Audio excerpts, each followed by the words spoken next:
প্রিয় মাধ্যমিক শিক্ষার্থীরা, তোমাদের 2025 এবিটিএ টেস্ট পেপার প্রকাশিত হয়েছে। আমাদের চ্যানেলে এবিটিএ টেস্ট পেপার থেকে প্রতিটি বিষয়ের পেজ সলভ করে দেওয়া হবে। সমস্ত বিষয়ের 1 নম্বরের প্রশ্নোত্তর তোমরা আমাদের চ্যানেলে ভিডিওর মাধ্যমে পাবে। চ্যানেলে নতুন হলে অবশ্যই চ্যানেলটি সাবস্ক্রাইব করে রাখো। আজকের ভিডিওতে আমরা আলোচনা করব মাধ্যমিক 2025 এবিটিএ টেস্ট পেপার থেকে ভূগোল বিষয়ের 300 পেজ। প্রথমেই রয়েছে বিভাগ ক, এমসিকিউ 1 আরোহণ প্রক্রিয়ার সঙ্গে যুক্ত নয় এমন ভূমিরূপ হল ক, গিরিখাত ও সার্ক। 2 নর্মদা ও তাপ্তি নদীর মাঝে অবস্থিত জলবিভাজিকাটি হল খ, সাতপুরা পর্বত। 3 যে সীমারেখার নিচে তুষার গলে জল হয় তাকে বলে খ, হিমরেখা। 4 পশ্চিমা বায়ু হলো একটি গ, নিয়ত বায়ু। 5 প্রতীপ ঘূর্ণবাতের উৎপত্তি ঘটে সাধারণত ক, শীতল অঞ্চলে। 6 একই স্থানে মুখ্য জোয়ার ও গৌণ জোয়ারের মধ্যে সময়ের ব্যবধান হয় প্রায় গ, 12 ঘন্টা 26 মিনিট।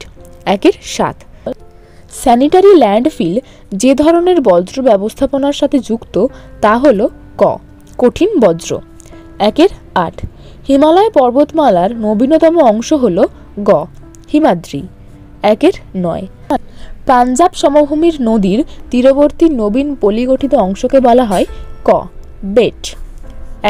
10 ভারতের সবচেয়ে বেশি পলিবহনকারী নদীটি হল খ, ব্রহ্মপুত্র। 11 এল নিনোর প্রভাবে ভারতে প্রাদুর্ভাব ঘটে খ, খরার। 12 ভারতের কেন্দ্রীয় মৃত্তিকা গবেষণাগার যেখানে অবস্থিত তা হল ক, ভোপাল। 13 একটি শিকড় আলগা শিল্পের উদাহরণ হল গ, কার্পাস শিল্প। 14 ভূবৈচিত্র্য সূচক মানচিত্রে সমোন্নতি রেখা যে রঙে দেখানো হয় তা হল খ, বাদামি। এরপর রয়েছে বিভাগ খ, শুদ্ধ অশুদ্ধ। 2-1 জলপ্রপাতের পাদদেশে মন্থকূপ সৃষ্টি হয়, এটি অশুদ্ধ। 2 হিমবাহ উপত্যকা বা হিমদ্রোণী ইউ আকৃতির হয়, এটি শুদ্ধ। 2-3 ট্রপোস্ফিয়ারে ওজোন গ্যাসের সর্বাধিক সঞ্চয় লক্ষ্য করা যায়, অশুদ্ধ। 2-4 পাঞ্জাব সমভূমি পঞ্চনদ দ্বারা গঠিত, এটি শুদ্ধ।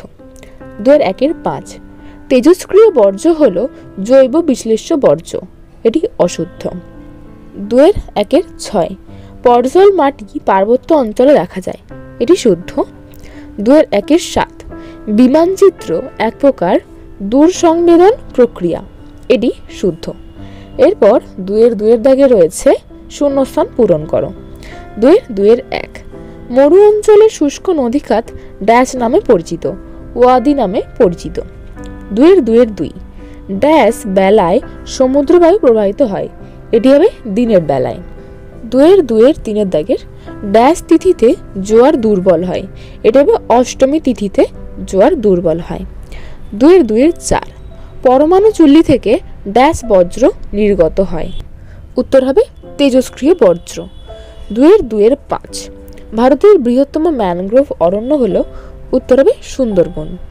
2-6 চা শিল্প হলো একটি ড্যাশ সম্পদ ভিত্তিক শিল্প, উত্তর হবে কৃষিজ সম্পদ ভিত্তিক শিল্প।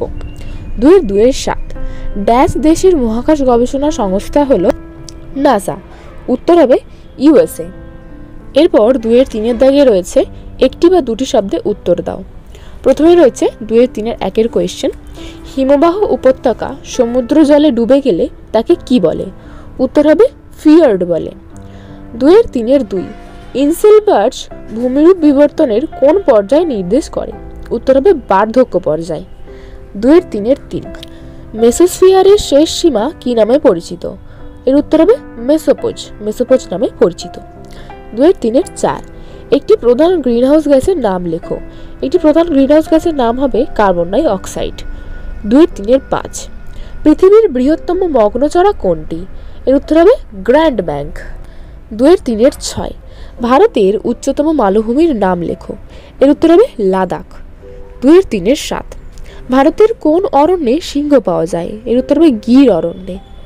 2-এর 3-এর 8, ভারতের ইসরোর সদর দপ্তর কোথায় অবস্থিত? এর উত্তর হবে ব্যাঙ্গালুরুতে অবস্থিত। এরপর 2-এর 4-এর দাগে রয়েছে বাম দিকের সঙ্গে ডান দিক মেলাও। 2-এর 4-এর 1-এ রয়েছে অবরোহণ ও আরোহণ। এর উত্তর হবে 4, পর্যায়ন। 2-এর 4-এর 2, বিজ্ঞান নগরী। এর উত্তর হবে 2, বেঙ্গালুরু। 2-এর 4-এর 3, ইস্পাত শিল্প। এটা হবে 1, ভিলাই। এরপর রয়েছে 2-এর 4-এর 4, ধান গবেষণাগার। এটি হবে 3, কটক।